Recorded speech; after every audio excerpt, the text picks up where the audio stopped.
Découvrez les origines du vrai Black Panther en version française pour la première fois dans le 4e numéro du magazine Étrange Aventure, publié par Organic Comics sur originalcomics.fr, vendu quasiment en exclusivité parce que vous le savez, nous sommes aujourd'hui le réseau numéro 1 de distribution pour Organic Comics. Regardez ce Black Panther, ce n'est pas T'Challa, il n'est pas roi du Wakanda, ce n'est pas un personnage créé par Jack Kirby et Stan Lee dans les années 60, c'est le vrai Black Panther.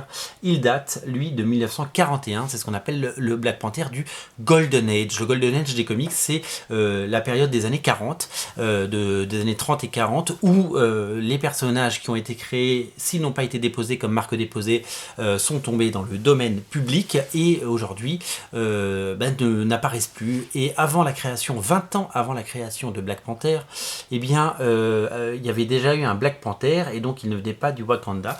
Et sa première aventure est rééditée aujourd'hui, voilà, dans les pages de Étrange Aventure. Voilà, alors c'est quelqu'un qui s'appelle Paul Gustafson qui a créé ce personnage et qui l'a mis en scène. Alors évidemment le dessin est rétro, c'est old school, mais qu'est-ce que c'est bien, qu'est-ce que c'est chouette de découvrir cette aventure inédite du premier Black Panther. Le lettrage et la traduction ont évidemment été refaits, les couleurs ont été aussi retravaillées parce que les fichiers de l'époque, comme vous pouvez l'imaginer, n'étaient pas au top. Pour une lecture optimale, ça a été retravaillé et vous allez pouvoir découvrir dans Étrange Aventure le seul, l'unique Black Panther. Alors, ce qui est très bien dans ce magazine Étrange Aventure, c'est que, bon, d'abord, il y a 80 pages de BD et qu'il y a aussi un énorme rédactionnel. Et c'est ça qu'on aime dans les magazines, c'est qu'il y a un vrai rédactionnel. Et notre ami Jean Depellé nous raconte la genèse et l'histoire de ce premier Black Panther et la genèse du second Black Panther, donc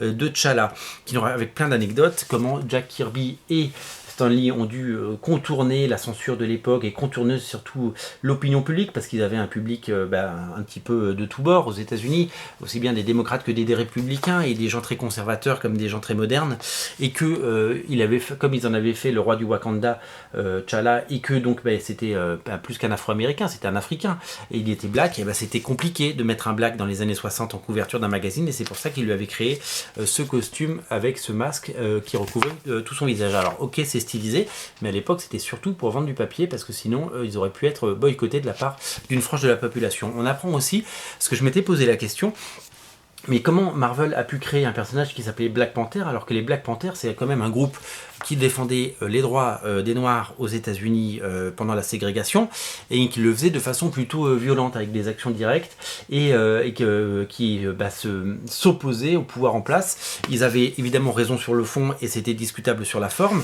mais c'était un groupe très controversé et c'est quand même un groupe associé aux violences que personne évidemment ne peut cautionner à aucune époque. Et je me suis toujours posé la question de me dire, mais ces Black Panthers justement qui sont dépeints au cinéma de façon régulière, comment Marvel a pu créer un personnage, un héros qui s'appelait Black Panther? Tout simplement parce qu'ils l'ont créé avant, voilà. Les Black Panthers en tant que parti, groupuscule, groupe politique, parti politique ou je ne sais quoi, le groupe n'a été fait que plus tard, et donc le personnage s'appelait déjà Black Panther. Voilà, évidemment dans les années 40 personne ne se posait la question parce que les Black Panthers n'existaient pas. Voilà, on apprend plein de choses et c'est vraiment génial de découvrir les origines de Black Panther. C'est sur originalcomics.fr. Je vous invite à soutenir et à craquer pour Étrange Aventure numéro 4, un magazine dont je ne tarie pas d'éloges, mais je suis très très fan et je suis ravi du retour d'Organic Comics sur le premier plan. Et soyez curieux, sortez des sentiers battus, craquez pour ce magazine, soutenez-le et faites-vous un petit plaisir. C'est disponible sur le site, je vous laisse le lien dans le descriptif de la vidéo. Salut!